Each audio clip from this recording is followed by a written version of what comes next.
Good morning class.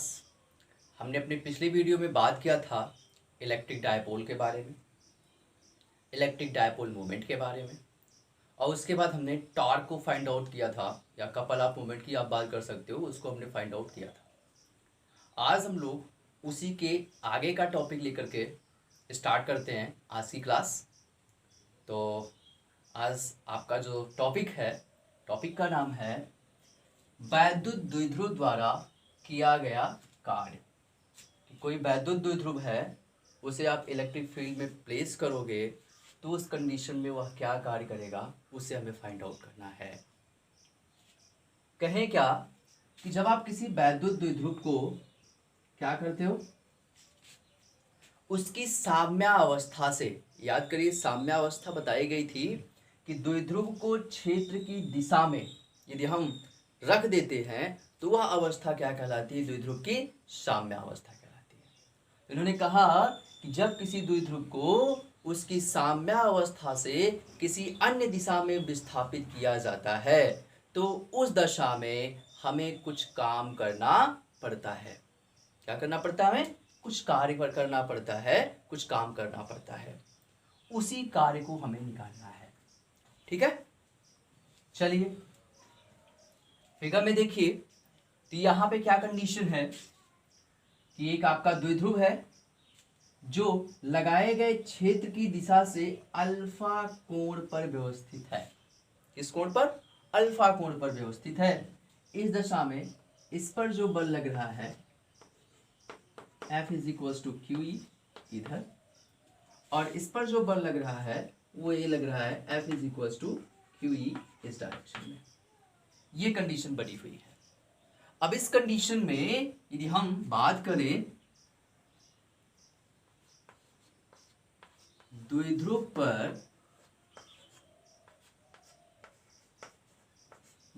पर कार्यरत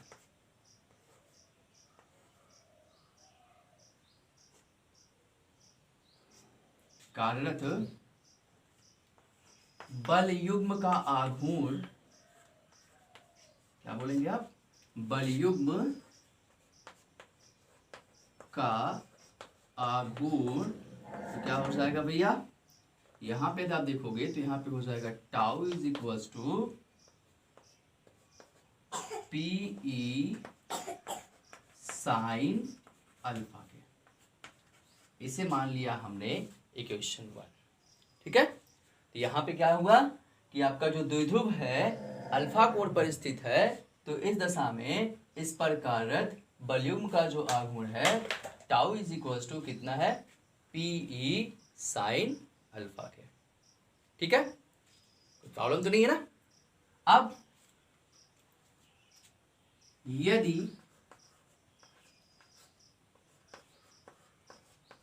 द्विध्रुव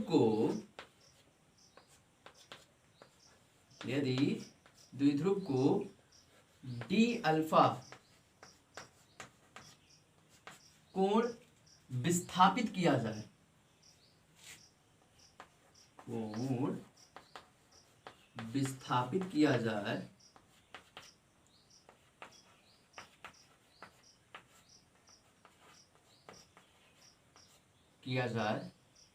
तब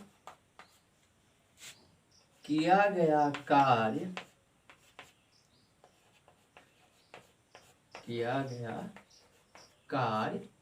D W is equal to क्या हो जाएगा भैया?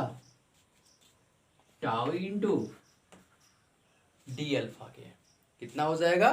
टाउ इंटू डी अल्फा के भाई। अब यहां पे कहें कि इस दशा में ये है, अब कह रहे हैं अल्फा से कितना?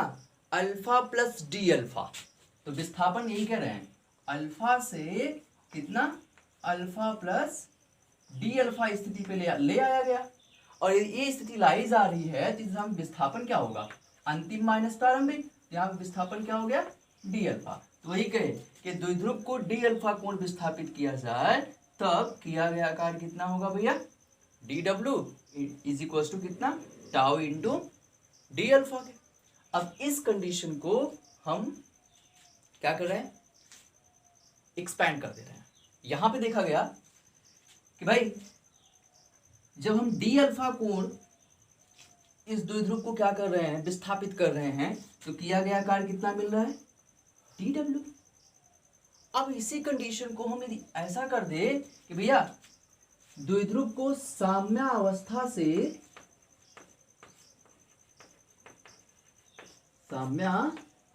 से थीटा कोण पर विस्थापित किया जाए, थीटा कोण पर विस्थापित करें, तब कितना कार्य करना पड़ेगा, ये यूटिलाइज कर रहे हैं कि हमने यहाँ पे क्या किया, एक छोटे से अल्पांश कोण के लिए किया गया कार्य निकाल लिया। अब हम क्या कर रहे हैं कि भाई ये साम्यावस्था से थीटा कोण पर हमारा द्विध्रुव क्या हो जाए, विस्थापित हो जाए, तो उस दशा में वह कितना कार्य करेगा। अब हम लोग क्या करेंगे, इसमें समाकलन की प्रक्रिया लगाएंगे।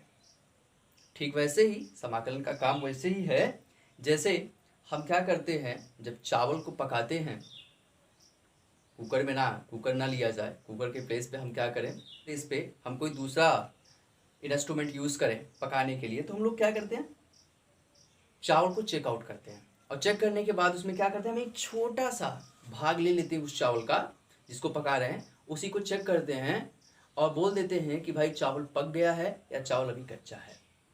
तो वही काम हम यहाँ पे करने चल रहे हैं। यहाँ पे हम क्या कर रहे हैं कि हमने यहाँ पे क्या किया, डी डब्ल्यू वर्क डन पा लिया एक थोड़े से भाग के लिए, तो भाई अब पूरे भाग के लिए तो निकाल ही सकते हैं ना। तो चलिए वर्क डन को फाइंड आउट करते हैं, देखते हैं कितना आता है।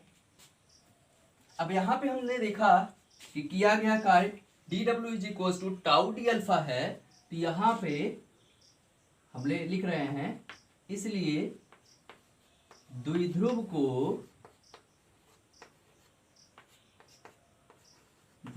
को साम्यावस्था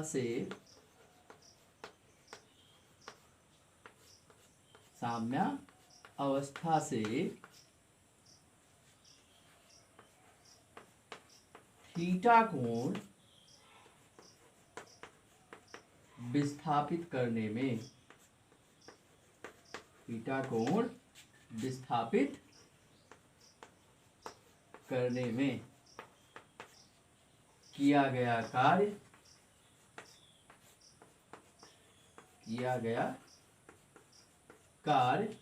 निकालें, तो क्या हो जाएगा भैया, integration of d W is equal to कहाँ से, साम्यावस्था से। इस साम्यावस्था की बात कहा जाए तो मतलब क्षेत्र की दिशा से, और दिशा में जो कोण होगा वो कितना होगा भैया, 0 डिग्री, और 0 डिग्री से कहाँ तक लेके जा रहे हैं हम लोग, थीटा कोण।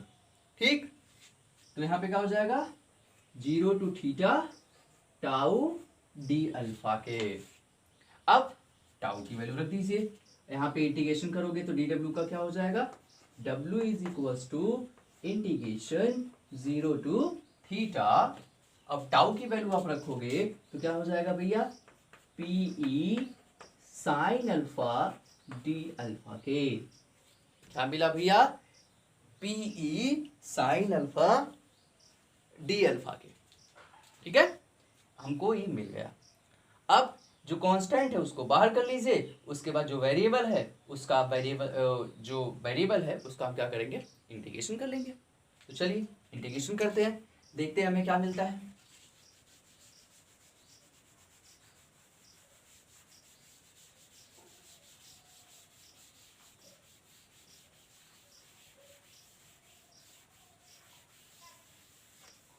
अब इस कंडीशन में हमें मिला क्या, implies that W is equals to PE बाहर आ गया 0 to theta sine alpha D alpha के। हमें पता है integration of sine theta is equal to या sine X is equal to हम क्या जानते हैं, माइनस कोस एक्स। तो रखो वैल्यू, क्या हो जाएगा, पीई वहां पे एक्स था, डी एक्स था, यहाँ पे क्या है, अल्फा है, डी अल्फा है, तो यहाँ पे क्या हो जाएगा, माइनस कॉस अल्फा, और लिमिट लगा दीजिए कहाँ से, 0 टू थीटा। लिमिट जब हम लोग सॉल्व करते हैं तो क्या करते हैं, upper limit minus lower limit, तो यहाँ से work done is equal to आपको मिल जाएगा p E upper limit minus cos theta minus minus plus क्या हो जाएगा कॉस 0 डिग्री। अब इन दोनों को आप सॉल्व करके देखोगे तो यहाँ पे वर्क डन मिल जाएगा आपको कितना भैया, पीई कॉस 0 की वैल्यू कितनी 1, तो क्या हो जाएगा 1 माइनस कॉस थीटा के।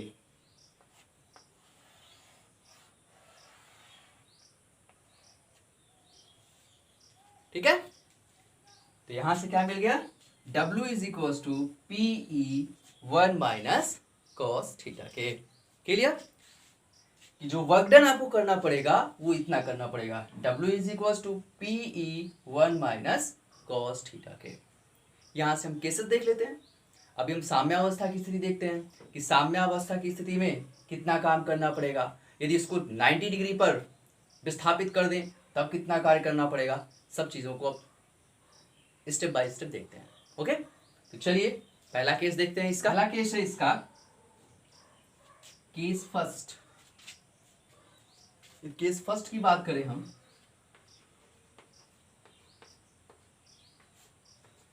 जब थीटा बराबर कितना हो 0 डिग्री, मतलब द्विध्रुव का हो, द्विध्रुव साम्यावस्था में हो। इसमें हो भैया साम्या अवस्था में हो। तब देखिए क्या होगा, यहां से हम cos थीटा की वैल्यू निकालें तो cos theta is equal to क्या हो जाएगा cos 0 डिग्री, और cos 0 की वैल्यू कितना मिलता है भैया 1 के। तो इस कंडीशन में W इज इक्वल टू क्या हो जाएगा पीई 1 माइनस कॉस 0, और cos 0 की वैल्यू अभी आप बता रहे हो कितना 1, तो यहाँ पे हो जाएगा p E 1 minus 1 which is equal to 0। ये हो गई पहली स्थिति। दूसरी स्थिति देखिएगा केस सेकेंड, यदि आपका थीटा कितना हो जाए 90 डिग्री भैया, थीटा 90 डिग्री हो गया तो इस कंडीशन में क्या हो जाएगा cos theta is equal to cos 90। अब इस कंडीशन में आप W निकालोगे तो work done is equal to कितना हो जाएगा PE इंटू 1 माइनस cos 90, और cos 90 की वैल्यू कितनी 0। cos 90 की वैल्यू कितना क्या होती है 0 होती है, और cos 90 की वैल्यू 0 हो गई भैया, तो इस कंडीशन में आपका मान कितना आएगा, implies that W is equals to P into E। तो इस कंडीशन में आपका वर्क डन हो जाएगा W is equals to P into E के। और पहले स्थिति में साम्यावस्था की स्थिति में आप देखोगे तो किया गया कार्य क्या है 0 है, इसीलिए तो साम्यावस्था है, इक्विलिब्रियम स्टेट है, उसमें एकदम आराम से उस शांत पड़ा है, उस समय उसे कोई कार्य करना नहीं पड़ेगा। लेकिन जब उसे हम किसी अन्य कोण पर व्यवस्थित कर रहे हैं तो हमें कार्य करना पड़ रहा है। तो स्टूडेंट्स, ये था द्विध्रुव द्वारा किया गया कार्य, जिसमें आपकी पहली स्थिति ये और दूसरी स्थिति आपकी ये। ओके, चलिए चलते हैं अपने दूसरे टॉपिक पर।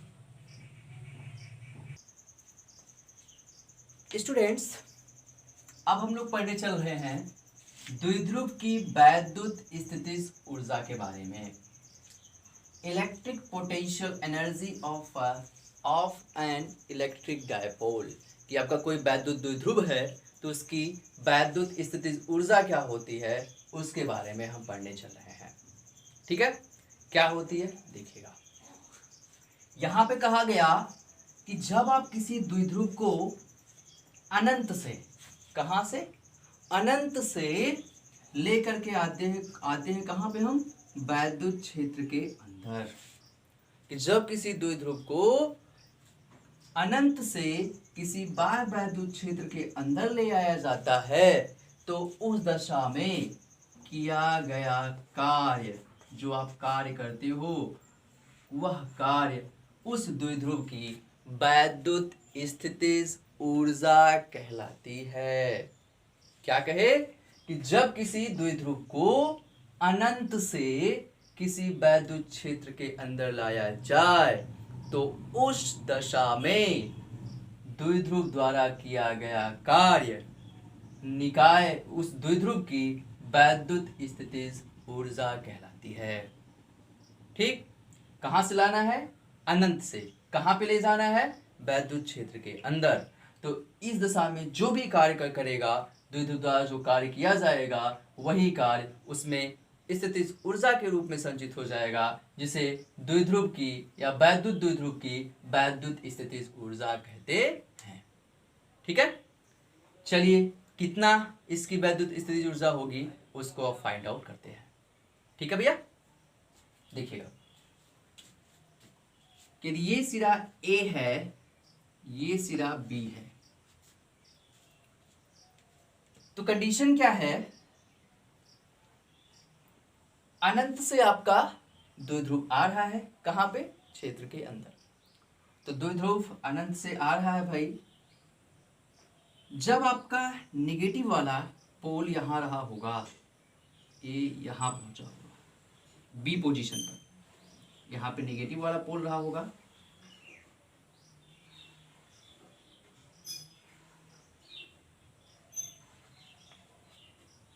ये आपका निगेटिव पोल माइनस क्यू, और ये आपका पॉजिटिव पोल यहां पे रहा होगा। तो इस कंडीशन में ध्यान दीजिएगा कि प्लस क्यू को अनंत से जब वो आ रहा होगा तो यहां पे जो धनावेश है उसे तो क्या करना पड़ेगा? कार्य करना पड़ेगा। लेकिन जो ऋणावेश है भैया उसको क्या होगा? उसको कार्य प्राप्त होगा। इसका मतलब प्लस क्यू आवेश द्वारा कार्य करना पड़ेगा और वहीं पे माइनस क्यू आवेश द्वारा कार्य प्राप्त होगा। क्योंकि यदि वैद्युत क्षेत्र ये है तो इसका मतलब ये यहां से यहां जा रहा है, तो इसका मतलब ये सिरा क्या है? धन है, धन से ऋण की ओर जाएगा। तो इस कंडीशन में यदि ये प्लस है तो प्लस वाले को माइनस वाला तो अट्रैक्ट करेगा, ये प्लस वाले को माइनस वाला क्या करेगा? अट्रैक्ट करेगा। और वहीं पे जो प्लस वाला है उसको क्या करेगा? रिपल करेगा ना। तो भाई जब रिपल करेगा तो हमें क्या करना पड़ेगा? फोर्स लगाना पड़ेगा। जब हम फोर्स लगाएंगे तब ये बंदा क्या करेगा? आएगा, और इसको क्या करेगा? ये खुद ही खींच रहा है। तो इस कंडीशन में हम देख रहे हैं कि इस पे कार्य करना पड़ रहा है। यदि इसको लाया जा रहा है, इस पे कार्य करना पड़ रहा है, तो यहाँ पे वर्क डन क्या होगा? पॉजिटिव होगा। और वहीं पे देखा जाए तो माइनस क्यू वाला जो बंदा है इस पर कार्य मिल रहा है, कार्य करना नहीं पड़ रहा है, तो यहां पे जो वर्क डन होगा वो क्या होगा? नेगेटिव होगा। अब जरा ध्यान से देखिएगा क्या बताने जा रहे हैं कि बी पॉइंट तक जब आपका द्विध्रुव आएगा अनंत से, तो देखिएगा अनंत से आ रहा है, तो जब तक बी पॉइंट पे जब आपका माइनस क्यू पहुंचेगा तो बंदा प्लस क्यू यहां पहुंचेगा। अब माइनस क्यू बी पे पहुंच चुका है तो इसका वर्क डन हमें मिल गया।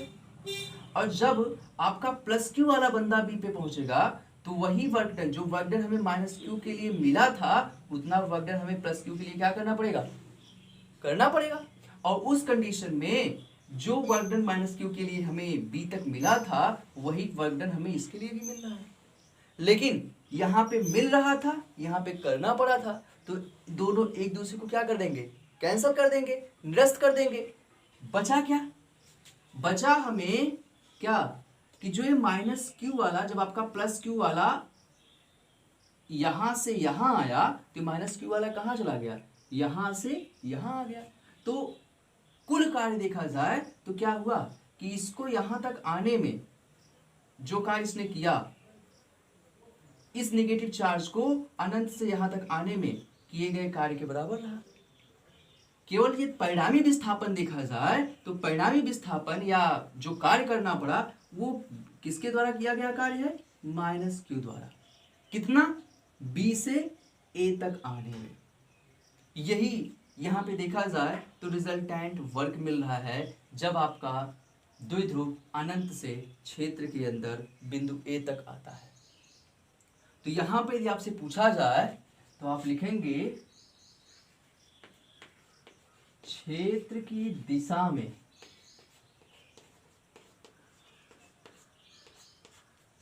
में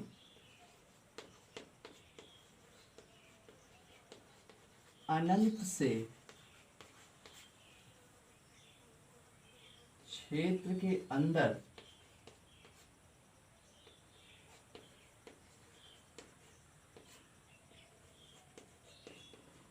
आने में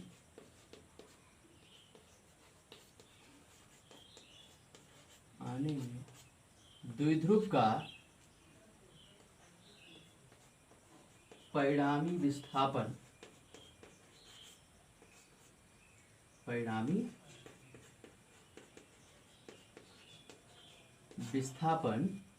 ये देखा जाए भैया तो कितना हुआ, प्लस क्यू वाला भी बी तक आया है और माइनस क्यू वाला भी बी तक आया है। लेकिन अब प्लस क्यू वाला जो सिरा है वो क्या ए पे जा रहा है? नहीं ना।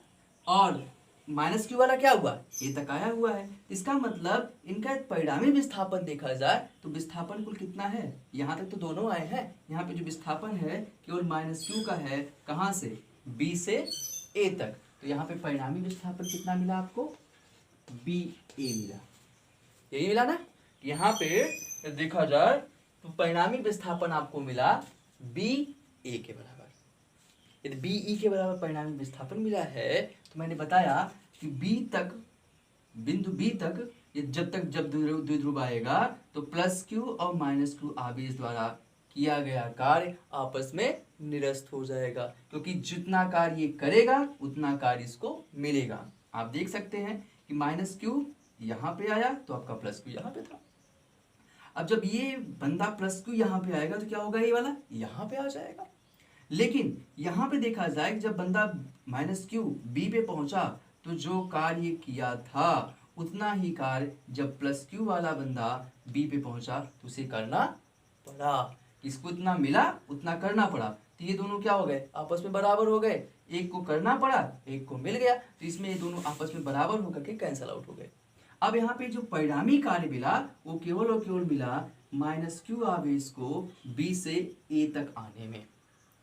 अब यहाँ पे कार्य करना तो नहीं पड़ रहा है क्योंकि माइनस क्यू चार्ज है। यहाँ पे कार्य करना नहीं पड़ रहा है तो यहाँ पे कार्य क्या हो रहा है? मिल रहा है। तो यहाँ पे परिणामी कार्य की बात किया जाए इसलिए द्विध्रुव द्वारा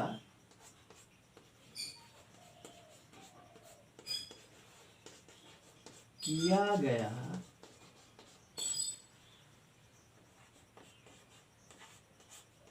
परिणामी कार्य कितना हो जाएगा भैया?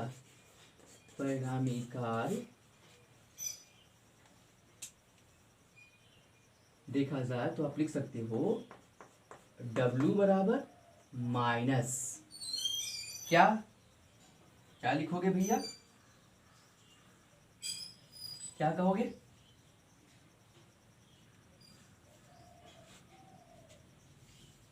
क्या कहोगे भैया? F इंटू बी ए के। ठीक। आवेश कितना है? Minus Q. लगाया गया क्षेत्र कितना है? ई है।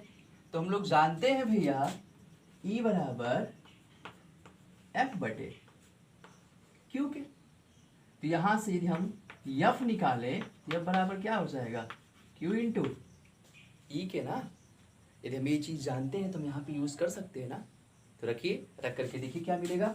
यहाँ से आपको मिल जाएगा W is equals to minus Q into E और माइनस क्यू आवेश को आने में बी से आने में कितना विस्थापन मिल रहा है भैया?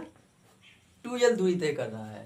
तो यहाँ पे क्या हो जाएगा? क्यू इंटू 2L के। ठीक है। तो ये हो गया इसका विस्थापन माइनस क्यू इंटू 2L के। अब हम लोग जानते हैं Q इंटू 2L जो होता है वो क्या होता है भैया? उसी को आप तो कहते हो द्विध्रुव आघूर्ण ना। तो उसको हम P लिख सकते हैं ना। तो लिख दीजिए, देखिए आपको क्या मिलेगा। अब इस कंडीशन में आपको मिला जो कार्य है वो मिला कितना, minus E into Q into 2L के। और इसको आप जब सॉल्व करोगे तो यहाँ पे मिलेगा W is equals to minus PE के। इसे मैंने मान लिया इक्वेशन 1। यह जो किया गया कार्य है यह साम्य अवस्था में किया गया कार्य है। किया गया कार्य क्या है, साम्य अवस्था में किया गया कार्य है। क्योंकि द्विध्रुव क्या है, क्षेत्र की दिशा के अनुदिश है, तो वही स्थिति क्या कहलाती है, साम्यावस्था की स्थिति कहलाती है। ये जो कार्य किया गया है यह सब क्या है, साम्यावस्था में किया गया कार्य है। यदि ये साम्यावस्था में किया गया कार्य है तो भैया द्विध्रुव को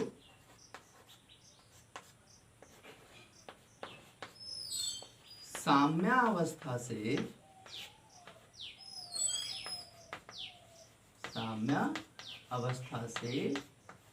थीटा कोण विस्थापित करने पर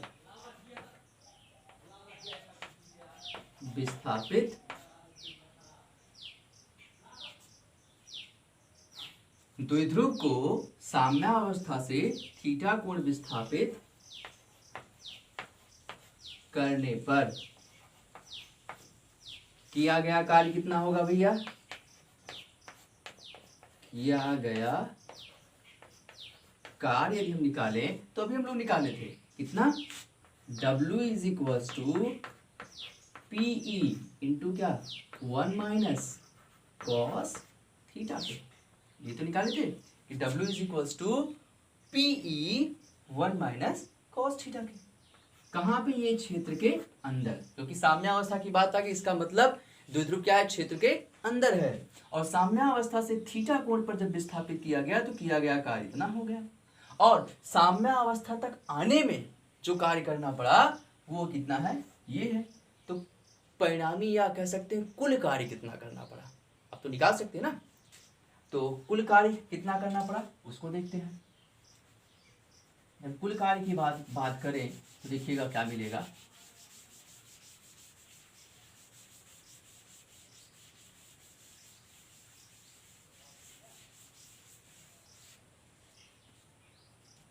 इसलिए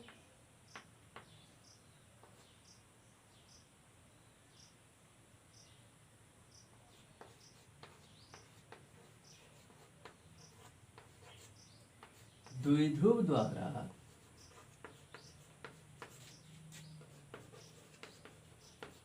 किया गया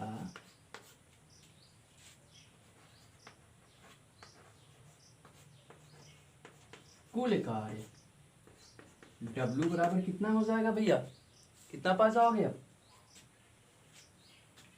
एक ये मिला हुआ है, एक ये मिला हुआ है, इसको मान लेते हैं हम W1, ठीक है। इसको हम क्या करते हैं W1 और इसको मान लेते हैं W2। यहाँ पे हो जाएगा W is equals to W1 plus W2 के। अब इस कंडीशन में यदि हम W1 और W2 देखें, यहाँ से देखिएगा W की वैल्यू आ गई, किया गया कार्य W बराबर, रखिए मान, minus PE plus PE into 1 minus cos theta के। अब यहाँ से आप सॉल्व करोगे तो भैया W बराबर क्या हो जाएगा, minus PE plus PE minus PE cos theta के। तो PE से PE क्या हो गया, कैंसल, और इस दशा में किया गया कार्य आपको मिल गया W total is equals to कितने के भैया, माइनस PE कॉस थीटा के। इसे बना लीजिए, सॉरी इक्वेशन 3।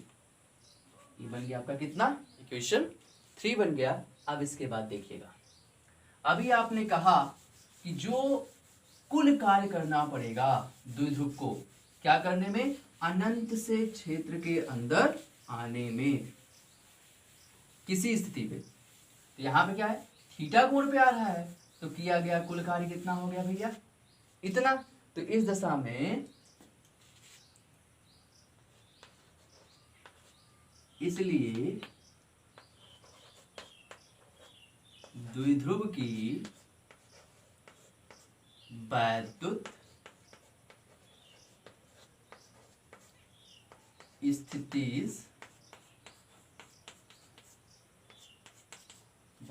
स्थितिज ऊर्जा निकाली जाए तो ऊर्जा U बराबर हो जाएगा किसके, W टोटल के, जिसका मान आया कितना, माइनस PE कॉस थीटा। और इस कंडीशन में हमने थीटा स्थिति पर या थीटा स्थिति पर जब हम द्विध्रुव को रखते हैं तो उस दशा में किया गया कार्य इतना मिले, इस दशा में जब हम द्विध्रुव को थीटा स्थिति पर लाते हैं, कहाँ पे, क्षेत्र के अंदर, कहाँ से, अनंत से, तो उस दशा में उसकी स्थितिज ऊर्जा होती है माइनस PE कॉस थीटा के। ठीक है। अब यहाँ पे इसकी साम्य ऊर्जा क्या होती है, साम्य ऊर्जा का मतलब जब द्विध्रुव साम्य स्थिति में रहेगा तो उस दशा में उसकी ऊर्जा क्या होगी, उसको भी निकाल लेते हैं। इसलिए द्विध्रुव की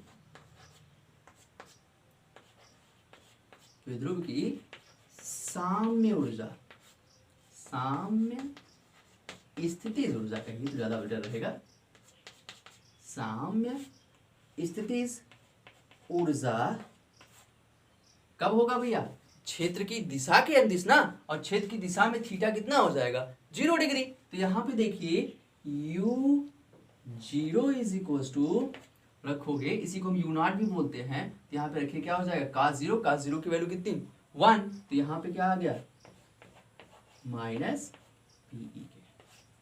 ये हो गई इसकी क्या, साम्य स्थितिज ऊर्जा। ठीक है भैया, इसे बना लीजिएगा आप इक्वेशन 4 और इसे बना लीजिएगा इक्वेशन 5। तो यहाँ पे आपको मिल गया द्विध्रुव की साम्य स्थितिज ऊर्जा, कितना मिला, U theta is equal to minus PE cos theta के, और साम्य स्थितिज ऊर्जा इसकी मिली माइनस PE के बराबर। ठीक है भैया, तो ये रहा आपका वैद्युत स्थितिज ऊर्जा। क्लियर। अब इसके आगे जो टॉपिक्स बचे हैं, क्योंकि ये इस चैप्टर में आपका जो नया सिलेबस आया हुआ है उसके अकॉर्डिंग इसमें केवल और केवल एक टॉपिक और बचा हुआ है, और उस टॉपिक का नाम है कि द्विध्रुव के अक्षीय व निरक्षीय स्थिति में वैद्युत क्षेत्र और वैद्युत विभव का मान क्या होगा। ठीक है, तो इसके बारे में हम बात करेंगे अपने अगले लेक्चर में। ठीक है भैया, यहाँ तक आप लोग अच्छे से पढ़िए, और हाँ, जो मैंने भी बताया इस पे आपको न्यूमेरिकल मिले, या अभी मैंने कार्य के बारे में बताया उस पे न्यूमेरिकल मिले, तो उसको सॉल्व कीजिए, जो ना आए उसे आप कमेंट पे भेजिए, उसका सॉल्यूशन आपको मिलेगा। Okay, thank you.